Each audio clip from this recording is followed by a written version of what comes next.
Hello students, good morning. आप लोग कैसे हो?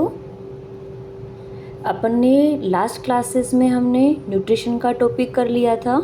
न्यूट्रिशन में हमने मैक्रोन्यूट्रिएंट्स भी कर लिए थे। माइक्रोन्यूट्रिएंट्स में हम विटामिन बी कर लिया था, सी कर लिया था, विटामिन्स वाला पोर्शन हमने कर लिया था। उसके बाद आज हमें करना था मिनरल्स वाला पोर्शन। हम लास्ट क्लासेस में सारा माइक्रोन्यूट्रिएंट्स में पूरा विटामिन वाला पोर्शन जो है वो हम कंप्लीट कर चुके हैं, बी और सी वाला भी। उसमें कुछ जो इम्पोर्टेंट पॉइंट्स हैं, जैसे एक तो जनरली क्वेश्चन आता है सल्फर युक्त विटामिन वाला, तो उसमें विटामिन सी B7 आ जाएगा। उसके बाद में जो बर्निंग फिट जो विटामिन्स हैं वो किसको बोलेंगे, जो बर्निंग फिट सिंड्रोम है वो कौन कौन से विटामिन की कमी की वजह से होगा। तो उसमें विटामिन B5 आएगा और B12 भी आएगा। ठीक है, B12 जैसे अगर नर्वस सेंसेशन होता है या जैसे पैरों में सुनपना रहता है, ये सब अगर रहता है तो विटामिन B12 की कमी भी कहीं ना कहीं उसमें इन्वॉल्व होती है। तो इसलिए अगर बर्निंग फिट सिंड्रोम का अगर ऑप्शन आता है, ये आता है कि बर्निंग फिट सिंड्रोम किसकी कमी की वजह से होता है, तो उसमें विटामिन B5 और B12 दोनों जाएंगे। ठीक है। फिर न्यूरोटिक विटामिन, जो न्यूरेटिक विटामिन्स हैं जिनमें न्यूरॉन्स इन्वॉल्व हैं, तो जैसे मैंने पहले भी आपको बताया था कि जैसे B1 है, इसको पेंथाइमिन बोलते हैं, तो उसमें नर्वस सिस्टम इन्वॉल्व है। प्लस अपना जो B6 है उसमें भी नर्वस सिस्टम इन्वॉल्व है। B12 में तो नर्वस सिस्टम इन्वॉल्व है ही। जैसे ही B12 की कमी हो जाती है तो पैरों की नसों में एकदम सेंसेशन होना बंद हो जाता है, एकदम सुन्न सी हो जाएंगी। तो B12 भी कहीं ना कहीं उसमें इन्वॉल्व होता है। तो जैसे ही अगर क्वेश्चन आता है न्यूरेटिक विटामिन वाला, जैसे ही क्वेश्चन आता है तो वहाँ पे विटामिन B1 भी इन्वॉल्व होगा, B6 भी इन्वॉल्व होगा और B12 भी इन्वॉल्व होगा। ठीक है। फिर है कि हार्ट रेट के लिए कौन सा विटामिन है। विटामिन सी का वैसे जो विटामिन सी आएगा इसमें हार्ट रेट में, और विटामिन सी जनरली इन्फेक्शन में भी कंट्रोल होता है, इन्फेक्शन भी करता है। और जैसे इन्फेक्शन का बात आएगा तो वहाँ पे विटामिन ए भी आएगा और विटामिन सी भी आएगा और ई भी आएगा। ये तीनों के तीनों एंटी इन्फेक्शन विटामिन होते हैं। ठीक है। तो अगर ऐसे पूछे कि हार्ट रेट कौन सा विटामिन कंट्रोल करता है तो उसमें विटामिन सी आएगा। फिर है कि अपना हीमोपोइटिक विटामिन कौन सा है, जो हीमोपोइटिक इन द सेंस कि ब्लड से कनेक्टेड कौन सा है, तो उसमें कौन कौन से आएंगे, B6 आ जाएगा, B9 आ जाएगा और B12 आ जाएगा। ठीक है। तो जनरली हमने जब ये टॉपिक शुरू किया था तो हमने न्यूट्रिशन से शुरू किया था, जहाँ हमने माई प्लेट की रिगार्डिंग भी डिस्कशन किया था, और अपना संतुलित आहार वगैरह, बैलेंस डाइट कौन कौन सी होती है, कार्बोहाइड्रेट कितना होता है, फैट कितना होता है, प्रोटीन कितना होता है। फिर इनकी जो एनर्जीज थी वो भी डिस्कस किया था कि कार्बोहाइड्रेट से कितनी एनर्जी मिलती है, प्रोटीन से कितनी एनर्जी मिलती है, फैट से कितनी एनर्जी मिलती है। हमें हमारी जो प्लेट है उसमें कार्बोहाइड्रेट कितनी क्वांटिटी में लेना चाहिए, हमें हमारी प्लेट में फैट कितनी क्वांटिटी में लेना चाहिए, प्रोटीन कितनी क्वांटिटी में लेना चाहिए। तो ये चीज़ें हमने लास्ट क्लासेस में डिस्कस कर ली थी कि 2011 में ये जो था कॉन्सेप्ट माई प्लेट का, ये कॉन्सेप्ट आया था। पहले जो संतुलित आहार था, जो बैलेंस डाइट था, उसको फूड पिरामिड के थ्रू दर्शाया जाता था या दिखाया जाता था। उससे पहले हम बैलेंस डाइट को फूड पिरामिड के थ्रू दिखाते थे, जिसमें सबसे नीचे अनाज वाला पोर्शन आ जाता था, उसके बाद बीच में प्रोटीन वाला, मांस वाला ये पोर्शन आ जाता था, और सबसे टॉप में उस पिरामिड में सबसे टॉप में फैट आता था। और जैसे फूड पिरामिड सीधा होता है तो सबसे ऊपर वाला पोर्शन सबसे छोटा रहेगा, तो सबसे ऊपर आते थे फैट वाला पोर्शन, ताकि सबसे कम क्वांटिटी में फैट लेना होता है, बीच में प्रोटीन वाला पोर्शन आता था और नीचे ये अनाज चावल वाला पोर्शन आता था। उसके बाद पहले ये कॉन्सेप्ट था ये फूड पिरामिड वाला। उसके बाद 2011 में क्या हुआ था, अमेरिका में वहाँ पे उन्होंने माई प्लेट निकाला था। तो माई प्लेट का उसके बाद में ये कॉन्सेप्ट हमारे इंडिया में भी आ गया। तो इसमें क्या होता है, दिखाया जाता है एक माई प्लेट अपना एक डायग्राम के थ्रू दिखाया जाता है कि उसमें आधा पार्ट उसमें चपाती का रहेगा या राइस का रहेगा। तो पूरी आधी प्लेट में चपाती या राइस रहेंगे, उसके बाद आधी प्लेट में क्या रहेगा, अपनी वेजिटेबल्स रहेंगी या अपन अचार वगैरह लेना चाहें वो रहेंगे, फ्रूट्स रहेंगे और अलग अलग, और उसमें थोड़ा सा एक कोने में फेट, जिसको अपन घी बोलते हैं, फेट की क्वांटिटी रहेगी। समझ गए?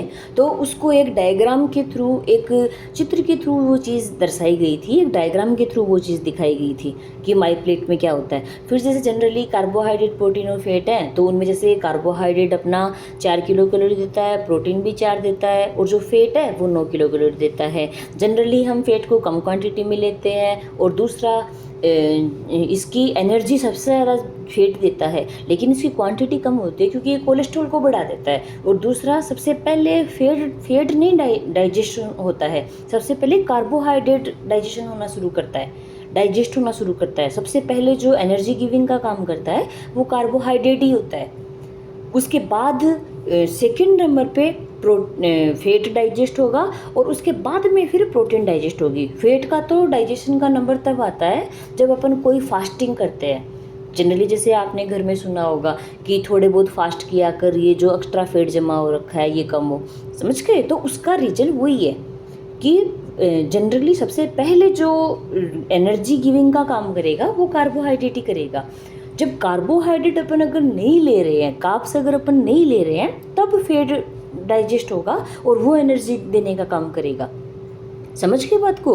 तो इसलिए सबसे प्राइमरी लेवल पे हम कार्ब्स को ही देते हैं, और सबसे फास्ट एनर्जी गिविंग का काम भी वही कार्बोहाइड्रेट ही करता है। दूसरा, कार्बोहाइड्रेट क्या करता है, प्रोटीन को भी बचाता है, कि जैसे पहले ही डाइजेस्ट होके अगर अगर अपन कार्ब्स नहीं लेंगे खाने में, तो फैट भी धीरे धीरे पचनी शुरू हो जाएगी। जब फैट कंप्लीटली पच जाएगी ना, उसके बाद में फिर प्रोटीन का नंबर आएगा, और अगर प्रोटीन अगर पचनी शुरू हो गई तो उसके बाद में फिर क्या होगा, जो प्रोटीन का मेन काम है, सेल्स की ग्रोथ करना, एंजाइम्स वगैरह बनाना, हार्मोन्स वगैरह को कंट्रोल करना, और ओवरऑल जो बॉडी की ग्रोथ है उसको करना, तो वो सब चीज़ें नहीं कर पाएगी वो।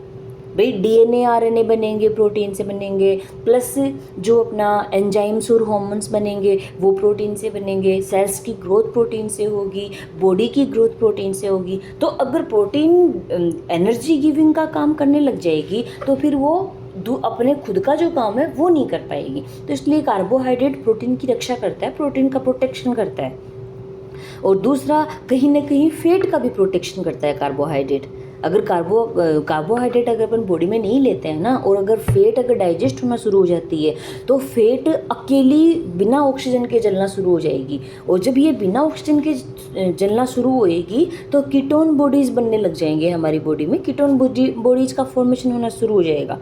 जैसे कई लोग टेस्ट करते हैं, कोई भी जैसे पेशेंट वगैरह भी आता है, जनरली कई लोग टेस्ट करते हैं, तो कीटोन बॉडीज का जो फास्टिंग में होता है ना, काफ़ी टाइम से जो लोग फास्टिंग में होते हैं, तो उनका एक टेस्ट होता है कीटोन बॉडीज का, कि इनकी बॉडी में कितने कीटोन बॉडीज हैं। तो वो इसीलिए किया जाता है कि जब अपन बाहर से अगर अपन कार्ब्स नहीं ले रहे हैं ना, तो हमारी फैट जलेगी, और बिना ऑक्सीजन से अगर फैट जलेगी तो वो क्या करेगी, कीटोन बॉडीज का फॉर्मेशन करेगी, जो एक टॉक्सिन्स है, एक तरह का टॉक्सिक है, वो टॉक्सिन्स का फॉर्म करता है, एक तरह से उनको बाहर निकालता है। तो वो यूरिन के थ्रू भी होता है, ब्लड के थ्रू भी होता है।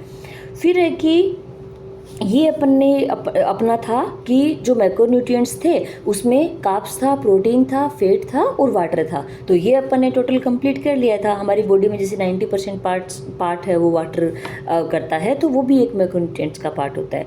फिर माइक्रोन्यूट्रिएंट्स में जैसे अपन ने माइक्रोन्यूट्रिएंट्स में थे कौन कौन से, एक तो अपना विटामिन्स और एक मिनरल्स। जो विटामिन्स है उसमें कौन कौन से आएंगे, तो विटामिन्स भी 2 पार्ट्स में डिवाइड होते हैं, एक है फैट सोल्यूबल विटामिन और दूसरा वाला है वाटर सोल्यूबल विटामिन।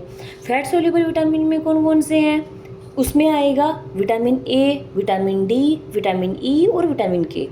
समझ गए? और जो वाटर सोल्यूबल विटामिन है उसमें कौन कौन से आएंगे, बिस्लरी से याद रख लेना, विटामिन बी और विटामिन सी।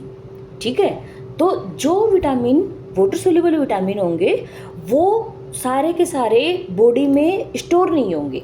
जितने भी वाटर सोल्यूबल विटामिन होंगे वो सब के सब यूरिन के साथ बाहर निकलेंगे, तो उनका कभी भी बॉडी में स्टोरेज नहीं होगा।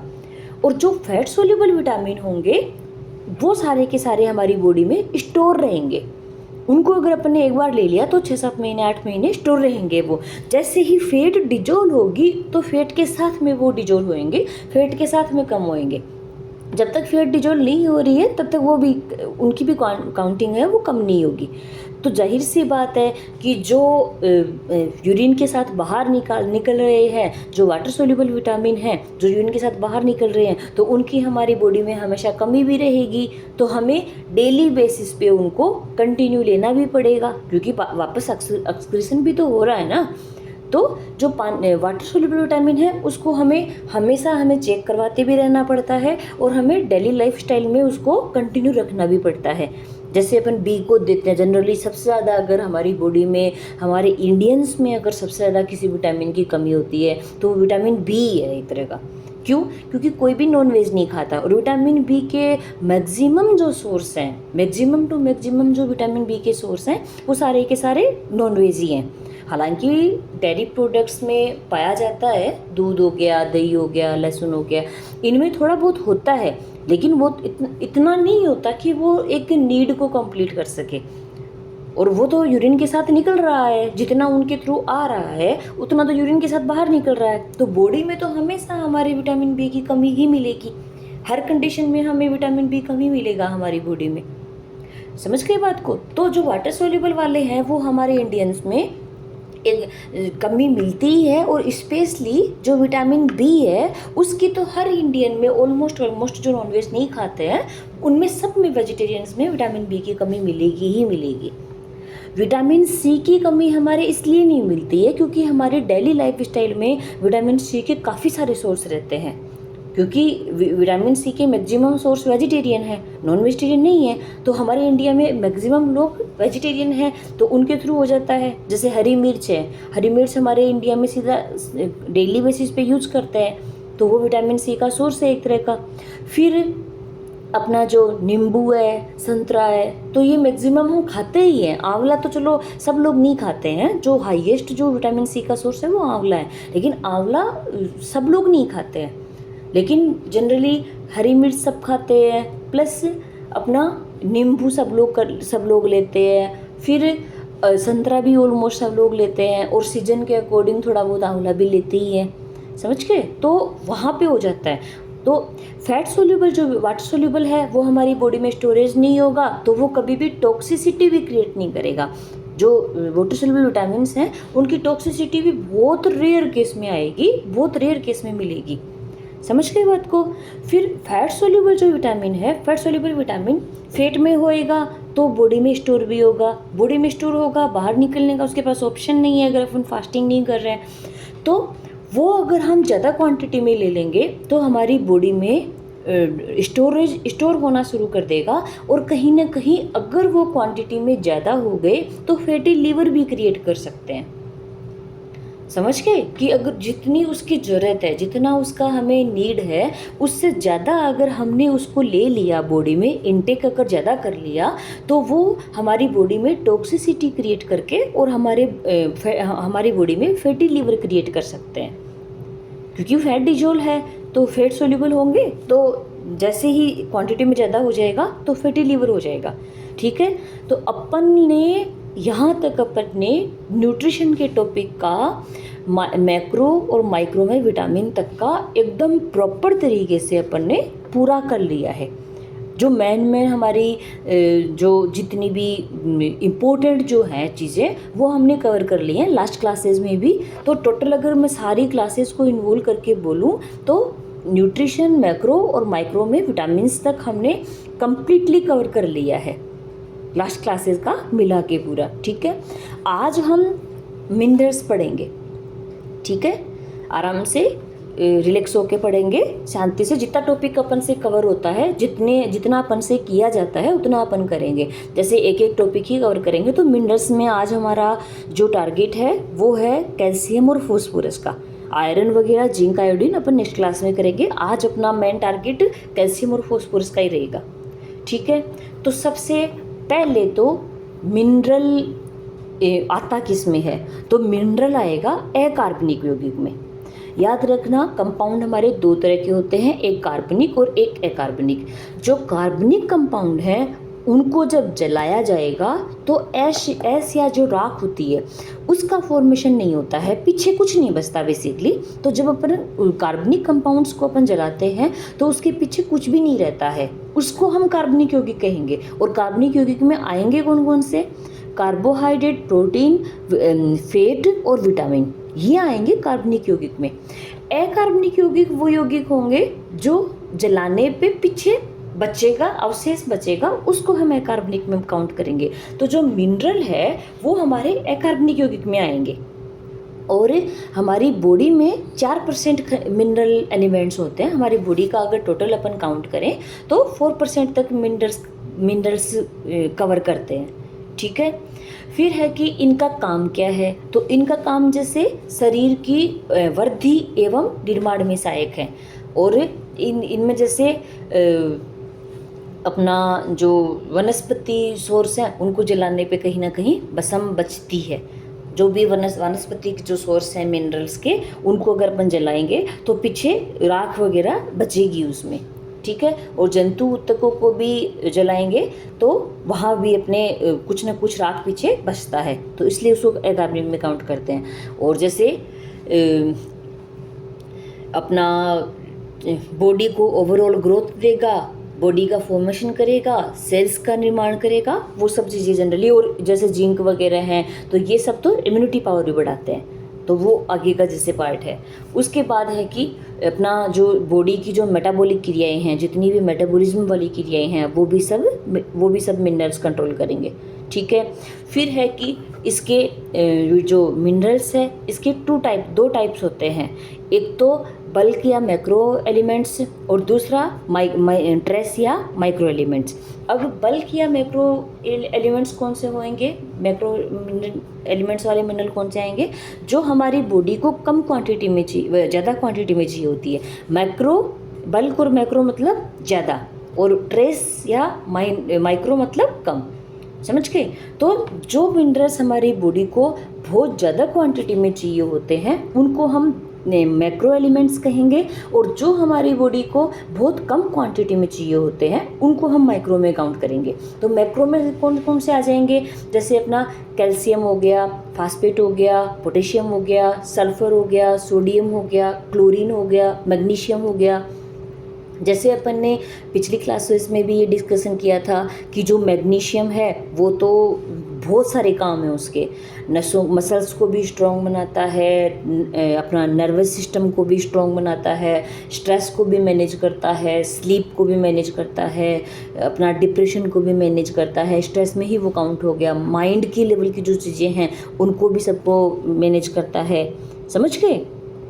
तो जो मैक्रो एलिमेंट्स जो हैं, बल्क या मैक्रो एलिमेंट्स कौन से होंगे? जो हमारी बॉडी को बहुत ज़्यादा क्वांटिटी में चाहिए होते हैं। और उनमें आएंगे कौन कौन से? अपना कैल्शियम आ जाएगा, फॉस्फोरस आ जाएगा, पोटेशियम आ जाएगा, सोडियम आ जाएगा, सल्फर आ जाएगा, क्लोरीन आ जाएगा और मैग्नीशियम आ जाएगा। एक बार मैं दोबारा रिपीट कर रही हूँ, मैक्रो एलिमेंट्स में कौन कौन से आएंगे?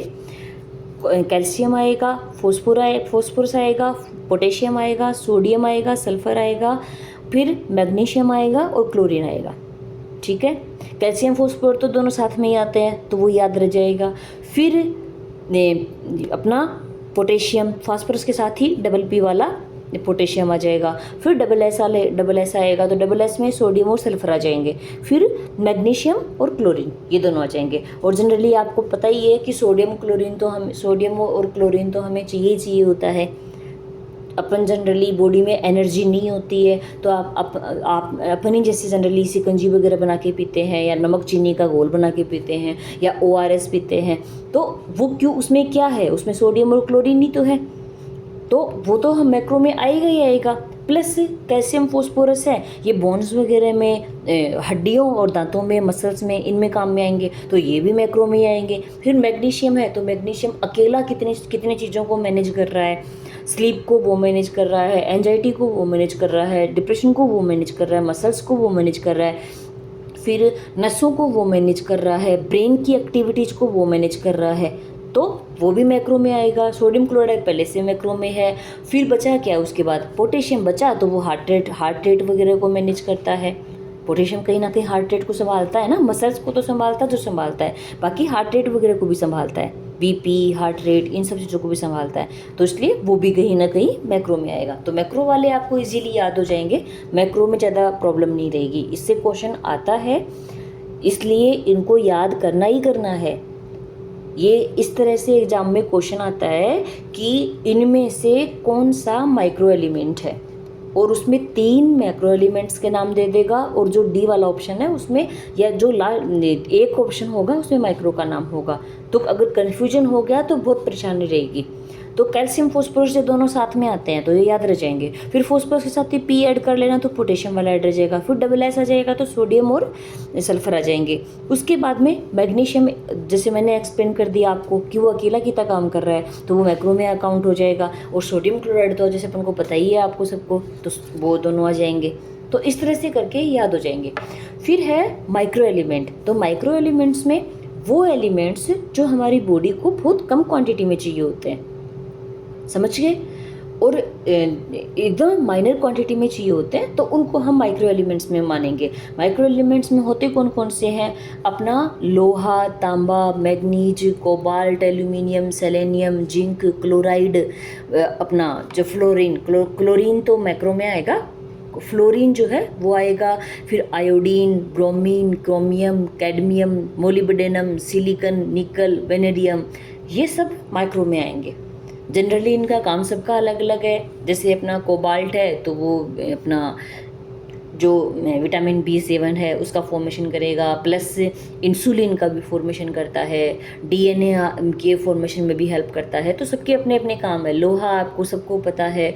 फिर तांबा है, तांबा भी कहीं ना कहीं हमारी बॉडी की एक्टिविटीज़ में हेल्प करता है, DNA के फॉर्मेशन वगैरह में हेल्प करता है, तो वहाँ भी आ जाएगा।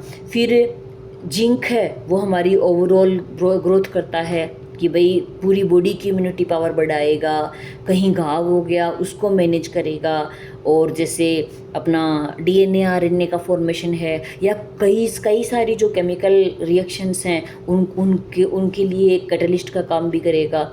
आयोडीन का जनरली आपको पता है कि थायराइड वगैरह में इन्वॉल्व होगा। अगर आयोडीन की कमी हो जाएगी मदर को, तो बेबी को किडनीजम वगैरह वो सब चीज़ें आ जाएंगी। फिर है क्रोमियम, क्रोमियम इंसुलिन का फॉर्मेशन करता है। जैसे अपना जो इंसुलिन बनता है हमारी बॉडी का, तो उसको इंसुलिन के फॉर्मेशन में क्रोमियम हेल्प करता है, ठीक है। फिर अपना ये मोलिब्डेनम, सिलिकॉन, निकल, ये बहुत माइनर क्वांटिटी में होते हैं।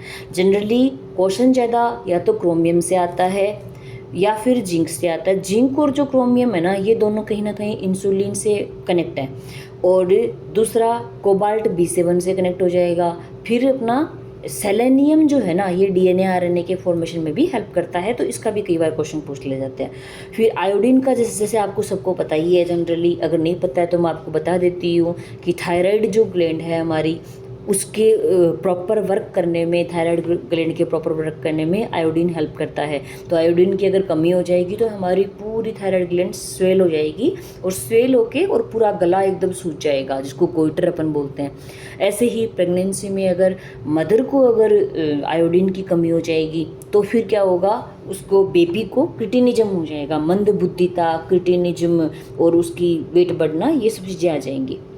और दूसरा मेटाबॉलिक जो क्रियाएं हैं, जितनी भी मेटाबॉलिक क्रियाएं हैं, उनमें भी सब में आयोडीन का रोल होता है, समझ गए। तो ये है मेन तो जैसे अपन आगे इनको करेंगे, एक्सप्लेनेशन के साथ करेंगे, तब भी प्रॉपर आ जाएगा, क्योंकि आयोडीन का हर जगह ही आता है। प्रेगनेंसी में भी टॉपिक आएगा आयोडीन का, फिर अपना ये जो है इसमें मिनरल्स में भी टॉपिक आएगा आयोडीन का, तो वहाँ काफ़ी एक्सप्लेनेशन के साथ ही पढ़ना पड़ेगा। आयरन हो गया, आयोडीन हो गया, जिंक हो गया, इनको प्रॉपर एक्सप्लेनेशन के साथ ही पढ़ना पड़ेगा, ठीक है। तो उसको अपन डिस्कस करेंगे। तो जनरली अभी तक हमने मैक्रो की किए थे, माइक्रो किए थे। मैक्रो में कौन कौन से आ रहे थे, जो जिनकी क्वांटिटी हमारी बॉडी को ज़्यादा चाहिए होती है वो मैक्रो एलिमेंट्स में आएंगे, और जिनकी क्वांटिटी हमारी बॉडी को कम चाहिए होती है वो माइक्रो एलिमेंट्स में, माइक्रो में काउंट हो जाएंगे।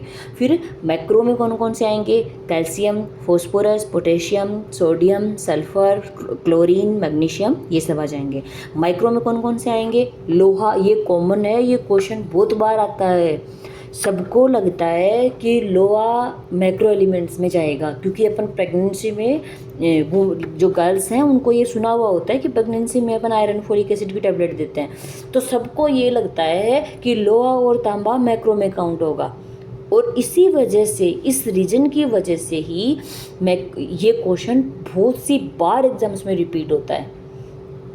ठीक है, तो ये क्वेश्चन जनरली आता ही है कि इसमें कौन सा ऐसा टॉपिक है, कौन सा ऐसा एलिमेंट है जो मैक्रो एलिमेंट्स का पार्ट नहीं है, और वहाँ पे लोहा ऑप्शन में या तांबा ऑप्शन में आ जाता है, और बाकी तो मैक्रो वाले दे ही देता है। तो इसलिए ये याद करने बहुत ज़रूरी हैं। तो जनरली माइक्रो में आएगा ये दोनों, इनमें बहुत कन्फ्यूजन होता है, एक तो लोहा, तांबा और एक आयोडीन। बाकियों में कन्फ्यूजन नहीं रहेगा, सबको पता है कि जिंक कम क्वांटिटी में चाहिए होता है, क्रोमियम कम क्वांटिटी में चाहिए होता है, मोलिब्डेनम कम क्वांटिटी में चाहिए होता है, ये जनरली सबको पता होता है। मैग्नीज हो गया, कोबाल्ट हो गया, एल्यूमिनियम हो गया, सेलेनियम हो गया, फ्लोरीन, ब्रोमीन हो गया, क्योंकि जनरली हम घर में ये यूज़ करते नहीं है इतना, तो हमें जनरली उसमें कन्फ्यूजन नहीं होता। कन्फ्यूजन कहाँ होता है, लोहा, तांबा और अपना जिंक, इनमें आयोडीन, इनमें कन्फ्यूज होगा, क्योंकि सब कहते हैं आयोडीन वाला नमक यूज करो, समझ गए। तो उस वजह से, और जिंक की अपन जो डायरिया में जो टैबलेट्स देते हैं 14 डेज तक, जब जो टैबलेट्स देते हैं अपन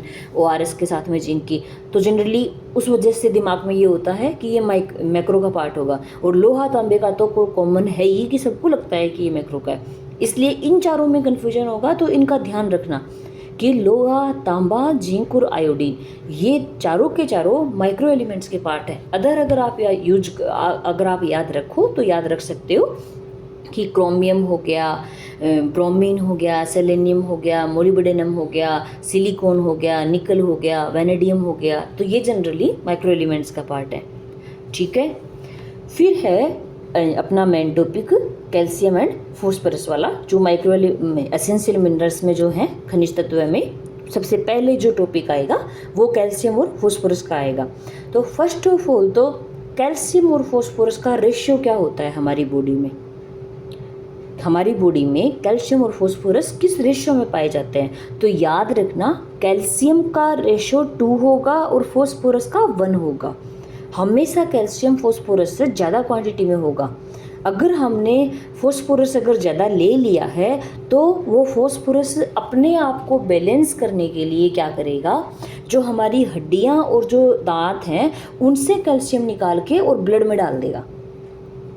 अगर अपन ने फास्फोरस अगर हमने डाइट में ज़्यादा ले लिया है तो वो क्या करेगा, अपने रेशियो को बैलेंस करने के लिए, कि कैल्शियम 2 होना चाहिए और फास्फोरस 1 होना चाहिए, तो उस रेशियो को बैलेंस करने के लिए वो क्या करेगा, जो हड्डियों में जमा कैल्शियम है, जो दांतों में और हड्डियों में जो जमा हुआ कैल्शियम है, उसको निकाल के ब्लड में डाल देगा ताकि उसको बैलेंस कर सके। समझ गए। तो इसलिए हमेशा कैल्शियम और फास्फोरस का जो रेशियो मिलता है हमारी बॉडी में वो 2:1 मिलता है।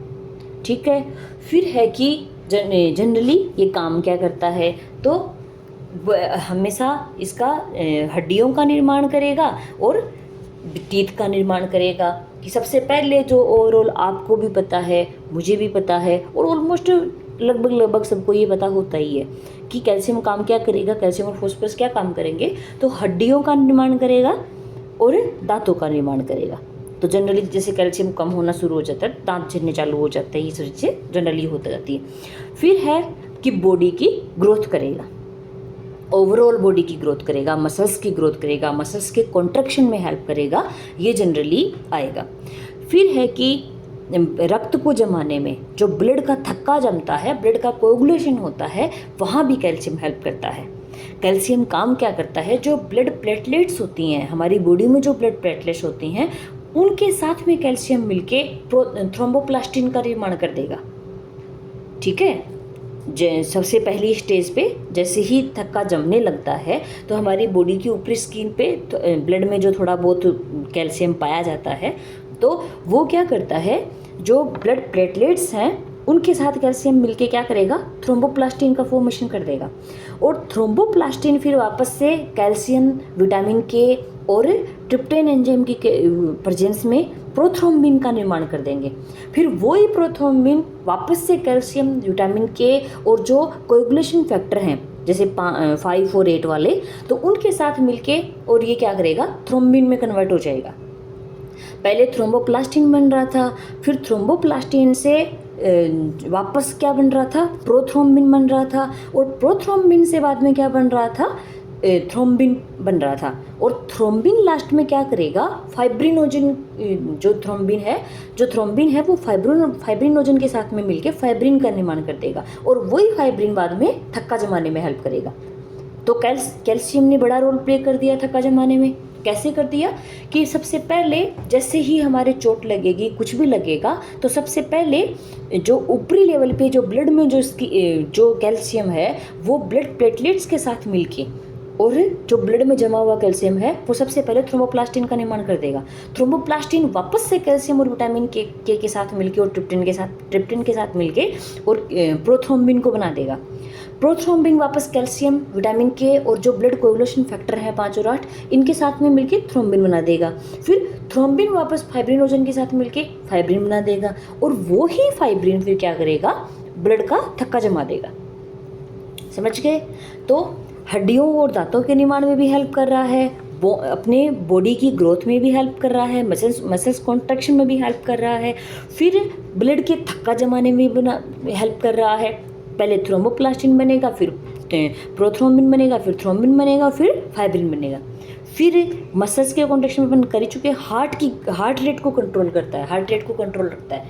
जैसे पोटेशियम और कैल्शियम, ये दोनों के दोनों हार्ट रेट को कंट्रोल रखते हैं, उसको बढ़ने नहीं देते हैं, क्योंकि ब्लड में मिलता है ना, जो ब्लड में जो कैल्शियम का लेवल होता है वो, जैसे कि कोई भी हार्ट का पेशेंट आता है, कुछ भी है, तो वो क्या करता है, उसकी अपन जांच करवाते हैं, तो उसमें पोटेशियम लेवल को चेक करते हैं और कैल्शियम लेवल को चेक करते हैं, क्योंकि कैल्शियम अगर बढ़ गया तो थक्का बना देगा, और थक्का बना देगा तो जो हार्ट अटैक है उसका रिस्क बढ़ जाएगा। और दूसरा, जो ये वेव्स होती हैं, जैसे पी वेव हो गया, क्यू वेव हो गया, एस वेव हो गई, तो इनमें भी कहीं ना कहीं जो वेव होती हैं, ईसीजी में जो वेव होती हैं, उनको भी कैल्शियम है वो कंट्रोल करता है। इसलिए क्योंकि हार्ट रेट को कंट्रोल कर रहा है, तो हार्ट रेट जैसे अब नॉर्मल होगी तो वेव्स भी अप डाउन होंगी। समझ गए? तो इसलिए ये हार्ट रेट को कंट्रोल करता है। एंजाइम्स को तो करता ही करता है। फिर दूसरा क्या करेगा, जो सेल वॉल होती हैं, जैसे हमारी बॉडी की जितनी भी सेल्स हैं, तो उन सेल्स के चारों तरफ सेल वॉल पाई जाती है। तो कैल्शियम क्या करता है, सेल्स के चारों तरफ से प्रॉपर तरीके से सेल वॉल बना के, और उसके बाद में उनको जो भी आवागमन, जो ट्रांसपोर्टेशन का काम है कि कौन तो अंदर जाएगा और कौन बाहर जाएगा, उस चीज़ को वो कैल्शियम है वो कंट्रोल करता है। ठीक है? फिर है इसकी कमी से क्या हो जाएगा, तो कमी से मोस्ट प्रोबेबली जो काम ये कर रहा था वो काम होना बंद हो जाएगा। तो सबसे पहले तो ये क्या काम कर रहा था, अस्थियों के जो बोन्स हैं उनके निर्माण में और टीथ के निर्माण में हेल्प कर रहा था। तो जैसे ही इसकी कमी हो जाएगी, हड्डियों से कटकटाना चालू हो जाएगा, दांत गिरने चालू हो जाएंगे। समझ गए? तो जब बच्चों में ये प्रॉब्लम होगा तो उसको अपन रिकेट्स बोल देंगे। जब एडल्ट्स में ये प्रॉब्लम होगी तो अपन उसको ऑस्टियोमलेशिया बोल देंगे। और जब यही प्रॉब्लम जब बुजुर्गों में शुरू हो जाएगी तो अपन उसको ऑस्टियोपोरोसिस बोल देंगे। ऑस्टियोपोरोसिस क्या होता है, पोर्स बन जाते हैं, हड्डियों में पोर्स बन जाते हैं, थोड़ी सी फिसलन से ही गिर जाएंगे, थोड़ी सी फिसलन से ही वो स्लिप कर जाएंगे और उनकी हड्डी टूट जाएगी। तो इसलिए जनरली जैसे हल्की सी भी गिर गए या हल्की सी भी चोट लग गई तो बुजुर्ग इंसान का हड्डी टूटने का सबसे बड़ा रिस्क रहता है। समझ के? फिर है दूसरा क्या कर रहा था, बॉडी की ग्रोथ कर रहा था, अपनी ओवरऑल बॉडी की ग्रोथ कर रहा था, तो वो भी कहीं ना कहीं कम हो जाएगी। फिर कोएगुलेशन में थक्का जमा रहा था तो खून का थक्का जमना भी कम हो जाएगा।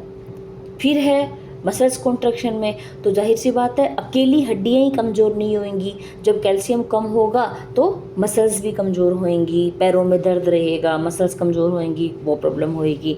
फिर हार्ट अटैक का, जैसे आपने कई बार सुना होगा कि वुमेन्स को हार्ट अटैक आ गया, क्यों? क्योंकि उनमें कैल्शियम कम है। जनरली हार्ट अटैक वुमेन्स को कम आता है, लेकिन अर्ली एज में ही बच्चों को या वुमेन्स को कई बार ऐसा केस हो जाता है, तो वहाँ पे कैल्शियम का रोल होता है कि उनमें कैल्शियम कम होता है, ना कि कोई खून के थक्के का रोल होता है। वहाँ पे हार्ट रेट इम्बैलेंस हो जाती है। कैल्शियम हार्ट रेट को कंट्रोल कर रहा था ना, तो जैसे ही वो कैल्शियम कम होगा तो हमारी हार्ट रेट इम्बैलेंस हो जाएगी। और बेबीज़ में भी कैल्शियम काफ़ी बेबी में कैल्शियम कम होता है। और एडल्ट्स में भी जनरली काफ़ी लोगों में जो बाहर रहते हैं, जो जॉब कर रहे होते हैं, बाहर रहते हैं, प्रॉपर तरीके से डाइट वगैरह नहीं होता है, तो उनमें भी कैल्शियम कम मिलता है। ठीक है, फिर कमी के सिम्टम्स सारे आ गए। फिर है सोर्स के। जनरली अपन अधिकता की अगर बात करें कि भाई कमी के, तो अपन ने देख ली है। अगर कैल्शियम ज़्यादा क्वांटिटी में हो जाएगा, ज़्यादा हो जाएगा, अधिकता हो जाएगी कैल्शियम की, तो क्या होगा? तो उसमें क्या हो जाएगा, अपना खून गड्ढा होना शुरू हो जाएगा। और उससे क्या होगा, दूसरा किडनी स्टोन बनने लग जाएंगे। कि भाई जैसे कि अपना कैल्शियम है वो इकट्ठा होके स्टोन फॉर्म में निर्माण कर लेगा। तो जैसे ब्लड में यूरिया जमा होना है वो हो जाएगा, कोलेस्ट्रॉल बढ़ना चालू हो जाएगा।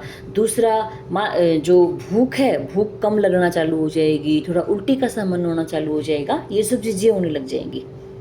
ठीक है, फिर है अपन सोर्स की बात करें तो सोर्स में जैसे ये जो है कैल्शियम के सोर्स में डेयरी प्रोडक्ट्स तो सबसे पहले आएंगे ही आएंगे। जितने भी डेयरी प्रोडक्ट हैं, दूध, दही, पनीर, ये सब चीज़ें आएंगी, उसमें कैल्शियम के सोर्स में आएंगी। फिर सूखे मेवे हो गए, ड्राई फ्रूट्स जिनको बोलते हैं सूखे मेवे, वो हो गए। फिर रागी हो गई, रागी अच्छा खासा सोर्स होती है कैल्शियम का। फिर अपना सरसों, गोभी और सूखे मेवे, ये सारे अपना कैल्शियम के सोर्स में आ जाएंगे। ठीक है, तो अपना और तो कैल्शियम में क्या बचा है, ये है कि भाई जनरली 99% जो कैल्शियम है वो हमारे बोन्स में और टीथ में मिलेगा। और जो 1% जो कैल्शियम है वो हमारे लिक्विड जो हैं, जैसे सीरम हो, ब्लड सीरम हो गया, फाइब्रिन्स हो गए, और अपना ये अन्य जो लिक्विड हैं उनमें मिलेगा।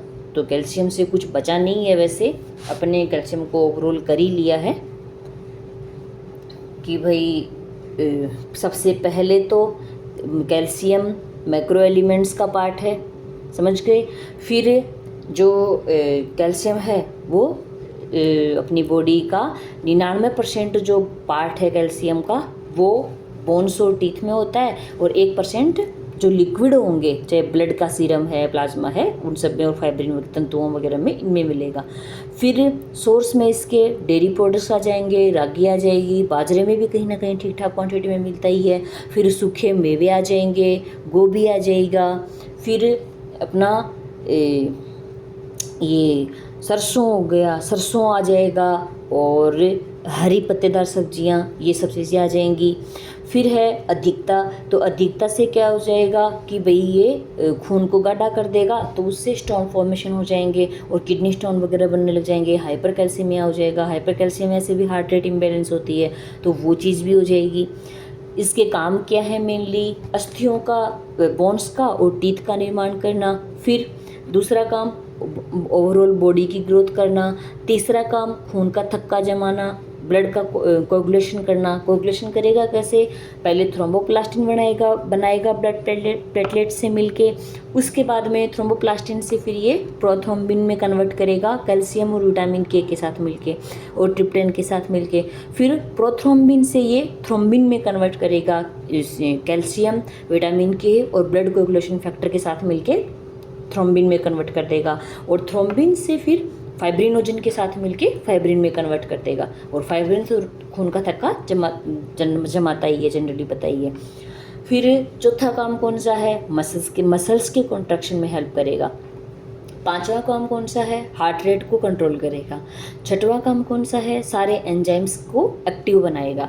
फिर छठवां काम कौन सा है, जो सेल वॉल होती है, हमारी जो सेल्स हैं उनके चारों तरफ जो सेल वॉल होती है, वहाँ पे सेल वॉल को कंट्रोल करेगा कि कौन सी चीज़ें बाहर जाएंगी, कौन सी चीज़ें अंदर जाएंगी, उन सब चीज़ों को कैल्शियम कंट्रोल करेगा। ठीक है, तो आज हमारा कैल्शियम का टॉपिक कंप्लीट हो चुका है। अब हम फॉस्फोरस को कंप्लीट करेंगे। ठीक है, फॉस्फोरस को अब करेंगे। तो फॉस्फोरस को जनरली काम तो ये कैल्शियम के साथ मिलके ही करता है, तो जो कैल्शियम काम करेगा मोस्ट ऑफ काम फॉस्फोरस भी मोस्ट ऑफ वही काम करेगा। तो जनरली जैसे बोन्स का निर्माण, दांतों का, हड्डियों का, इनका निर्माण करने में हेल्प करेगा। उसके बाद में क्या करेगा कि जो अपना है ये DNA RNA जो न्यूक्लिक एसिड है उनके फॉर्मेशन में हेल्प करेगा। कार्बोहाइड्रेट के मेटाबॉलिज्म में भी हेल्प करेगा। फिर सेल्स के फॉर्मेशन में भी हेल्प करेगा और कैल्शियम के अवशोषण को बढ़ाएगा। जैसे अपन ने पहले डिस्कस किया था कि भाई जो फॉस्फोरस, इनका जो कैल्शियम और फॉस्फोरस का जो रेशियो है वो 2:1 होना चाहिए। तो 2:1 होगा तो जाहिर सी बात है अगर फॉस्फोरस बढ़ जाएगा तो वो अपने आप को बैलेंस करने के लिए जो कैल्शियम है उसके अब्जॉर्प्शन को बढ़ाएगा, ताकि उनकी जो रिएक्शन है वो बैलेंस हो सके। समझ गए? तो जो कैल्शियम जो काम करेगा मोस्ट प्रोबेबली फॉस्फोरस भी वही काम करेगा। खाली एक न्यूक्लिक एसिड का अलग से है कि न्यूक्लिक एसिड के फॉर्मेशन में हेल्प करेगा और कार्बोहाइड्रेट के मेटाबॉलिज्म में भी हेल्प करेगा। ठीक है, फिर है कि अपना इसकी कमी से क्या हो जाएगा, फॉस्फोरस की कमी से क्या हो जाएगा। तो फॉस्फोरस की कमी से जो कैल्शियम की कमी से जो सिम्टम आ रहे थे ऑलमोस्ट अपना लगभग वो ही रहेंगे कि फॉस्फोरस की कमी हो जाएगी, तब भी हड्डियां कमज़ोर हो जाएंगी, अपना जो एंजाइम्स का काम कर रहे थे तो बॉडी की ग्रोथ रुक जाएगी, भूख कम लगेगी और जो हड्डियां बोन्स हैं उनका डैमेज होना शुरू हो जाएगा। समझ गए?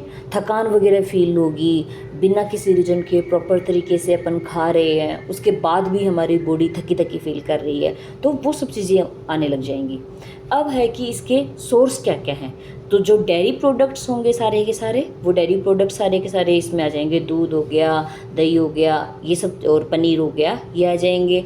फिर मीट वगैरह आ जाएगा, रागी आ जाएगी, सूखे मेवे आ जाएंगे, चना, बादाम, ये सब चीज़ें आ जाएंगी। दालें जितनी भी हैं, पीनट्स, दालें, ये सब चीज़ें उसमें आ जाएंगी। ठीक है, तो आज हमने कैल्शियम और फॉस्फोरस को कंप्लीट किया है। नेक्स्ट क्लास में हम आयरन को कंप्लीट करेंगे। ठीक है, तो जो भी स्टूडेंट्स देख रहे हैं वो अपने बेस पे आयरन हल्का फुल्का पढ़ के आना अगर पॉसिबल हो तो। बाकी नेक्स्ट क्लास में हम आयरन को कंप्लीट करेंगे। अब अपन थोड़ा जो अपना राजस्थान का जो करंट का पार्ट है वो अपन कंप्लीट कर लेते हैं। ठीक है, जो करंट में अभी क्या हो रहा है उसको कंप्लीट कर लेते हैं, उसका थोड़ा बहुत पोर्शन कर लेते हैं। तो जनरली सबसे पहली चीज़ तो कि हमारे राजस्थान में 2 टीचर्स हमारे राजस्थान से ऐसे हैं जिनको 14 सितंबर को राष्ट्रीय शिक्षक पुरस्कार मिलेगा। हमारे राजस्थान के 2 टीचर्स सेलेक्ट हुए हैं। पिछली बार जैसे बाड़मेर की नीलिमा यादव थी, वो सिलेक्ट हुई थी, तो अभी क्या है कि हमारे राजस्थान के 2 टीचर्स सेलेक्ट हुए हैं जिनको राष्ट्रीय शिक्षक पुरस्कार मिलेगा। वो 14 सितंबर को मिलेगा। और वो हैं कौन कौन से? तो एक तो दिव्येंदु सेन है और एक वर्तिका गुलाटी है। ठीक है, ये 2 टीचर्स हैं, हालांकि दोनों के आगे डॉक्टर है नाम के आगे।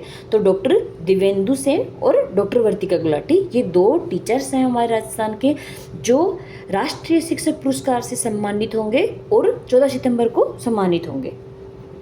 फिर है कि जो ब्रिक्स सम्मेलन था, जो ब्रिक्स टूरिज्म वर्किंग ग्रुप था, उसकी दूसरी बैठक जयपुर में हुई है।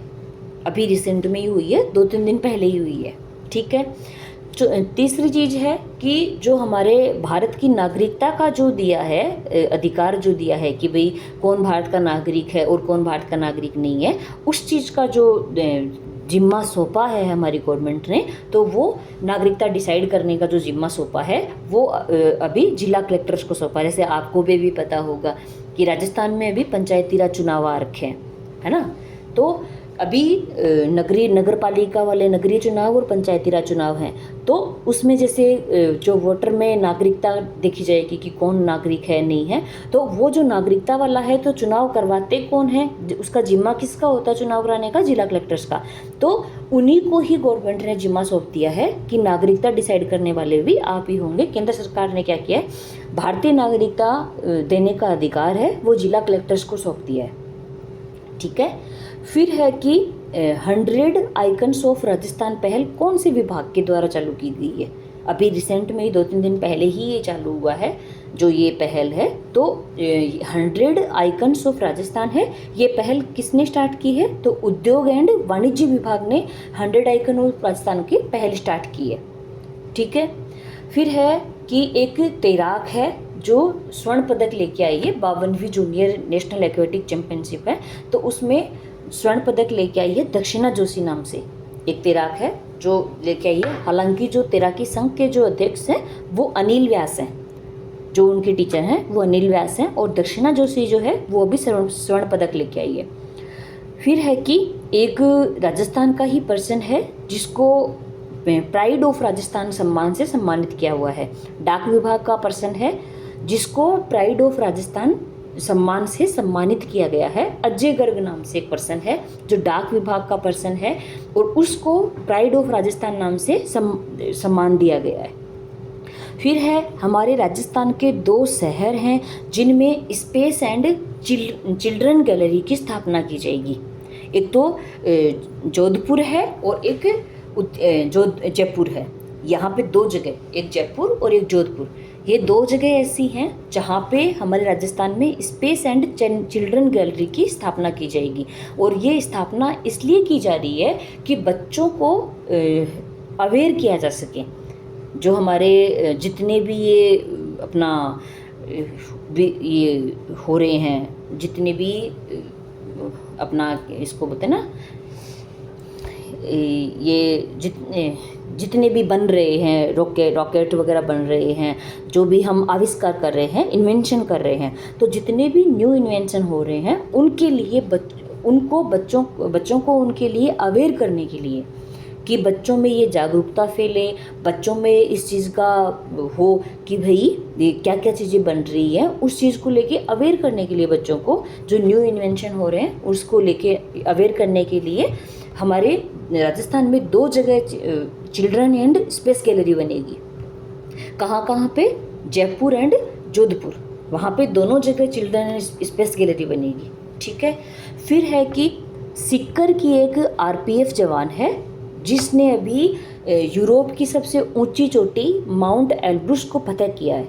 पूनम कंवर नाम से सिक्कर की एक लड़की है जिसने अभी माउंट एल्ब्रुस नाम की जो चोटी है उसको फतेह किया है। वो पहले भी कई चोटियों को फतेह कर चुकी है, कम से कम भी 3 या 4 चोटियां हैं जिनको वो फतेह कर चुकी है। और उसका अपना टारगेट है कि मुझे इन चोटियों को मुझे फतेह करना है, मुझे चढ़ाई करनी है इन चोटियों पे। तो वो पहले से भी 3-4 चोटियों पे चढ़ाई कर चुकी है और उसने अपना टारगेट बना रखा है। तो अभी ये जो है माउंट एल्ब्रुस, ये 4थी नंबर की है उसकी।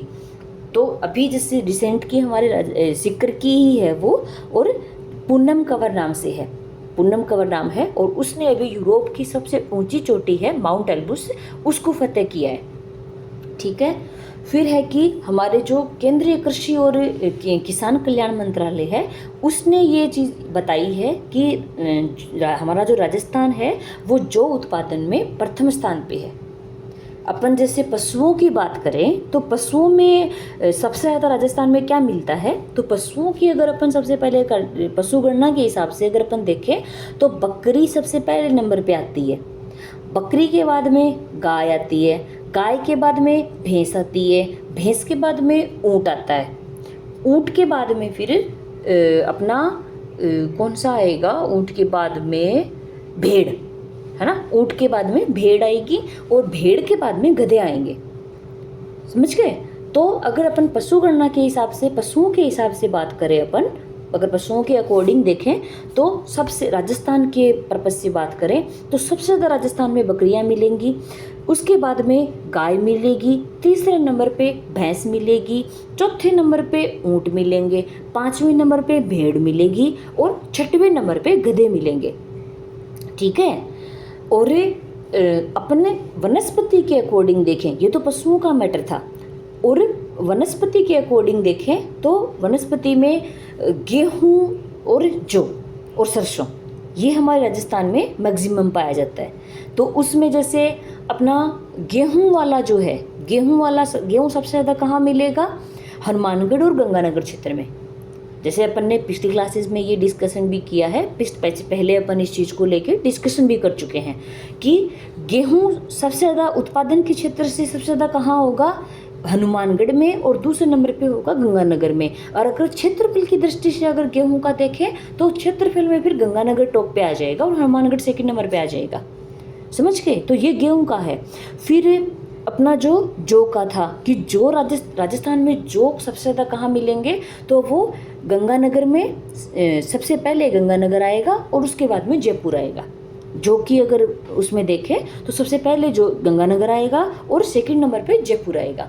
और सरसों की बात करें तो जैसे सबसे ज़्यादा अपना जो ये वाला बेल्ट है, पूर्वी राजस्थान वाला जो बेल्ट है, जैसे भरतपुर हो गया, अलवर भरतपुर वाला पोर्शन है, जैसे सेवर जो है, सेवर जो सरसों उत्पादन केंद्र है भरतपुर में, वो भरतपुर में ही है जो सेवर वाला है।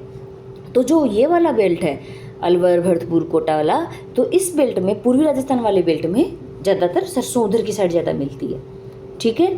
तो वनस्पति क्षेत्र में तो अपने गेहूँ और जौ है, जैसे जनरली 2-3 दिन पहले मीटिंग भी हुई थी और अपने गेहूँ और जौ को अपने राजस्थान में प्रथम स्थान भी मिला है। दुर्गापुरा जयपुर में मीटिंग हुई थी तो उसमें बताया गया था, जो कि किस्में भी बताई गई हैं, जैसे 3088 हो गया, 3089 हो गया, 3012 हो गया। तो ये किस्में भी दिखाई थी गेहूं की, जैसे कल्याण सोना वगैरह है, सोनालिका वगैरह है, ये चीज़ें, कनक वगैरह है, तो ये सब चीज़ें आई थी।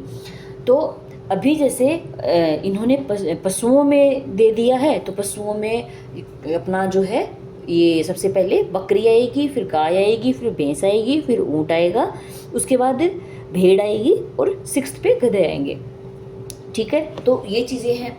फिर है कि अपना एक अपने सचिव हैं, मुख्य सचिव हैं, जो अभी वहाँ पे गए थे, EGPA जो वार्षिक सम्मेलन है उसको इन्होंने संबोधित किया था। तो हमारे ये पहले मुख्य सचिव हैं जो EGPA वार्षिक सम्मेलन को संबोधित करेंगे, और वो हैं वी श्रीनिवासन।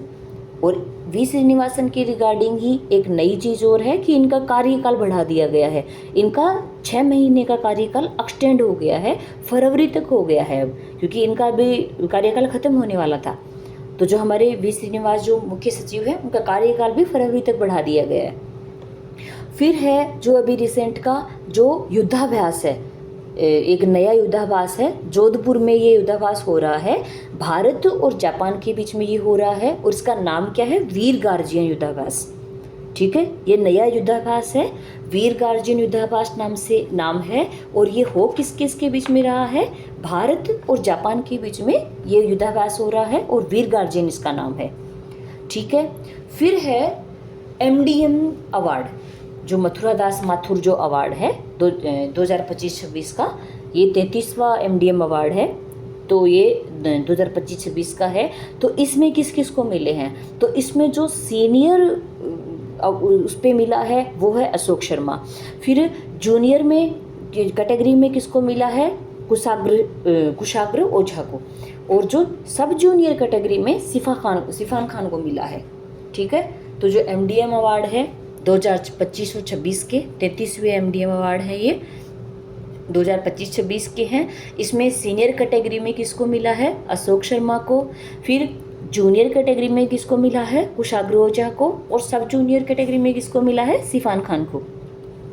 फिर है कि जो जनरली जैसे अपना स्कूली शिक्षा वाला जो है, कि स्कूली शिक्षा का जितना भी बायोडाटा है, जो स्कूली शिक्षा के रिलेटेड जो बायोडाटा है, तो जितना भी स्कूली शिक्षा का बायोडाटा है वो किस ऐप पे जाके अपन को कम्प्लीटली मिलता है, तो वो आएगा फिर शाला दर्पण, एक ऐप होता है शाला दर्पण नाम से, उस ऐप पे जितना भी हमारा स्कूली शिक्षा का जो बायोडाटा है वो कम्प्लीटली वो शाला दर्पण ऐप में मिलता है।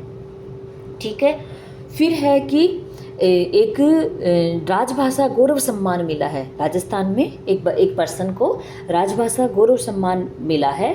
उसने जो उन्होंने एक बुक लिखी थी, यंत्र बुद्धि आर्टिफिशियल इंटेलिजेंस ऐसे करके एक बुक लिखी थी, तो उसके वजह से उनको एक सम्मान दिया गया है, राजभाषा गौरव सम्मान।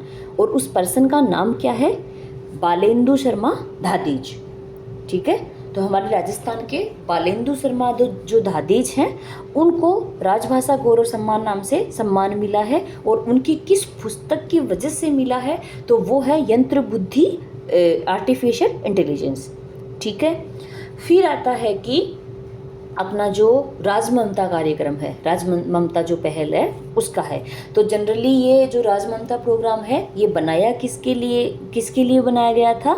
तो जनरली जो मेंटल प्रॉब्लम्स से जो ग्रसित होते हैं, जितने भी डिप्रेशन के पेशेंट्स होते हैं, उनके लिए राजममता प्रोग्राम बनाया गया था कि भाई जितने भी युवा जो हैं वो डिप्रेशन के हैं, तो मेंटल हेल्थ वाले जितने भी पेशेंट हैं उनको प्रॉपर तरीके से उनको ट्रीटमेंट मिले, उनको प्रॉपर तरीके से साइकोलॉजिस्ट अवेलेबल हों, उनके लिए प्रॉपर उनको साइकोलॉजिस्ट की गाइडेंस मिले। तो उसके लिए राजममता कार्यक्रम का शुभारंभ किया गया था। और अब भी उसको आगे एक्सटेंड करने का प्रोग्राम है कि उसको आगे एक्सटेंड करने का प्लान है। तो एक्सटेंड करके इनका आगे का प्लान क्या है कि जितने भी जिला मुख्यालय हैं हमारे, उन सभी जिला मुख्यालयों पे एक राजममता care mental health care centres की सेल्स की शुरुआत करेंगे। इसमें पहले इन्होंने जो ड्रिंक करने वाले हैं, जितने भी ड्रग्स का नशा करते हैं, सेवन करते हैं, उनको सबको इन्वॉल्व किया था।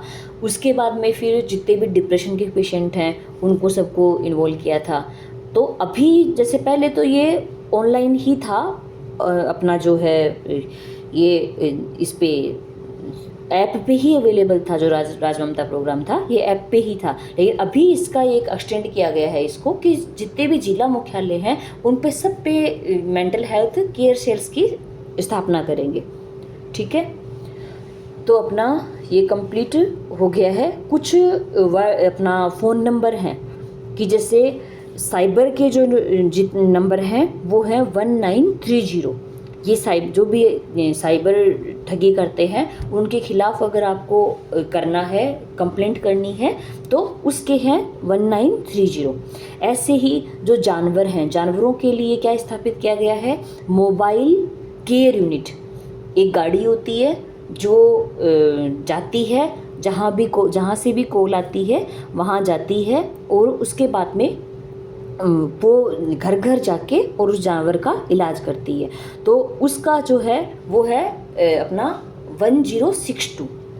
ठीक है। तो ये मोबाइल केयर यूनिट होती है। जैसे पहले 104 नहीं आती थी जो प्रेग्नेंट वुमन को लेके जाती थी घर आके, तो उसी तरह से एक 1062 नाम से है। तो वो क्या मोबाइल केयर यूनिट है ये। तो जैसे ही अपन कॉल करते हैं 1062 पे, तो वो घर आ जाते हैं और जानवर का इलाज करके जाते हैं।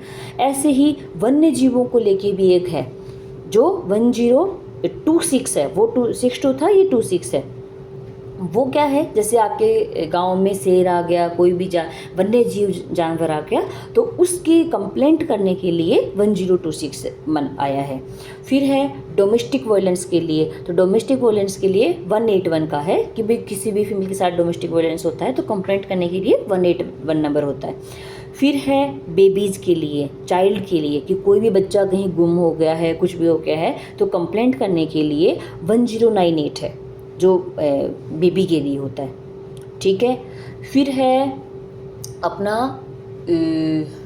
एक में जो था ना मेंटल हेल्थ वाला, तो उसमें भी 15155 जो मेंटल हेल्थ प्रॉब्लम्स के लिए शेयर करने के लिए, जो एक पहले आया था ना बीच में, एक मिशन शक्ति ये पाया था जिसमें ये 7 नंबर इन्वॉल्व थे, जो महिला एवं बाल विकास मंत्रालय द्वारा जारी किया गया था, बनाया गया था, मिशन शक्ति ऐप नाम से। तो उसमें ये 7 ये नंबर इन्वॉल्व थे। उसमें ये डोमेस्टिक वायलेंस वाला भी इन्वॉल्व था, बेबी वाला भी इन्वॉल्व था, महिला वाला भी इन्वॉल्व था, 1090 महिला वाला भी है, स्पेशली जो महिला की प्रॉब्लम्स है उसके लिए है 1090 वाला या 1091 वाला भी, तो वो भी इन्वॉल्व था। फिर ये 15515 वाला जो मेंटल हेल्थ वाला है वो भी इन्वॉल्व था। तो यूँ करके ये नंबर थे जो मिशन शक्ति ऐप में डाले गए थे कि भाई इसमें 7 नंबर एक जगह करके और उसी ऐप में कंप्लेंट कर दो, तो ये नंबर थे। फिर और कोई से नंबर इसमें ये अपना जो एक्सीडेंट होता है, रोड एक्सीडेंट होता है, उसका था 1039। जो अगर कोई रोड एक्सीडेंट हो गया है, कुछ भी ऐसा हो गया है, तो कंप्लेंट करने के लिए या इन्फॉर्मेशन करने के लिए, बताने के लिए आएगा 1039। ये रोड एक्सीडेंट वालों का है, ठीक है, कि कोई भी इंसिडेंस हो जाता है, कोई भी दुर्घटना घट जाती है, तो उसको बताने के लिए 1039 होता है। तो आज हमने क्या क्या कर लिया है, आज हमने करंट का टॉपिक कर लिया है। उसके बाद में हम जो मेन टॉपिक हम चल रहे थे, पहले से जो मेन टॉपिक हम चल रहे थे, तो उसमें हमने शुरू से हमने न्यूट्रिशन शुरू किया था। अभी अपन धीरे इसलिए पढ़ रहे हैं, हम धीरे धीरे चल रहे हैं क्योंकि आपके पास काफ़ी टाइम है अभी, ठीक है, तो इसलिए अपन थोड़ा थोड़ा टॉपिक कर रहे हैं। तो अभी अपन ने जब शुरू किया था तो न्यूट्रिशन से शुरू किया था। न्यूट्रिशन करके अपन ने इसके न्यूट्रिशन के टाइप्स में हमने मैक्रोन्यूट्रिएंट्स कर लिए, माइक्रोन्यूट्रिएंट्स कर लिए। माइक्रोन्यूट्रिएंट्स में अपन सारा कुछ कंप्लीट करके लास्ट में हम मिनरल्स कर रहे थे। तो मिनरल्स में आज हमने कैल्शियम और फॉस्फोरस को किया है। अपन अभी धीरे धीरे चल रहे हैं क्योंकि बीच में ये CET वाली एग्जाम्स वगैरह वो सब आएंगी, तो इसलिए अपन एक एक दो टॉपिक कर रहे हैं कि धीरे धीरे करके खूब सारा हो जाएगा। और साथ में अपन फिर इसको जो करंट वाला पोर्शन है, क्योंकि CET में करंट के क्वेश्चन आएंगे आपके, तो करंट वाला पोर्शन भी अपन साथ में इसके कवर कर रहे हैं कि जितना अपन से डेली अपन जैसे 1-2 दिन या छोड़ के करते हैं, 3-4 दिन छोड़ के करते हैं, तो जो भी 3-4 दिन का करंट बचा हुआ होता है उसमें जो इम्पोर्टेंट जो पोर्शन लगता है वो अपन कवर उसमें कर लेते हैं, ताकि CET के पर्पज़ से अपना करंट है वो कंप्लीट हो जाएगा, ठीक है। तो इसलिए अपन करंट वाला भी कर लेंगे, और उसके बाद में जैसे ही आपका कोई आगे आएगा प्रॉपर तरीके से, अगर उसका आएगा आगे, तो अपन फिर इस वाले जो मेन आपका सिलेबस है उसको अपन एक्सटेंड कर देंगे। उसका टाइमिंग हम एक्सटेंड करके, और जो करंट वाला टाइमिंग है उसको अपन कम कर देंगे, या फिर करंट की फिर बाद में अपन अलग से लेने लग जाएंगे, ठीक है। ओके बच्चों, बाय बाय।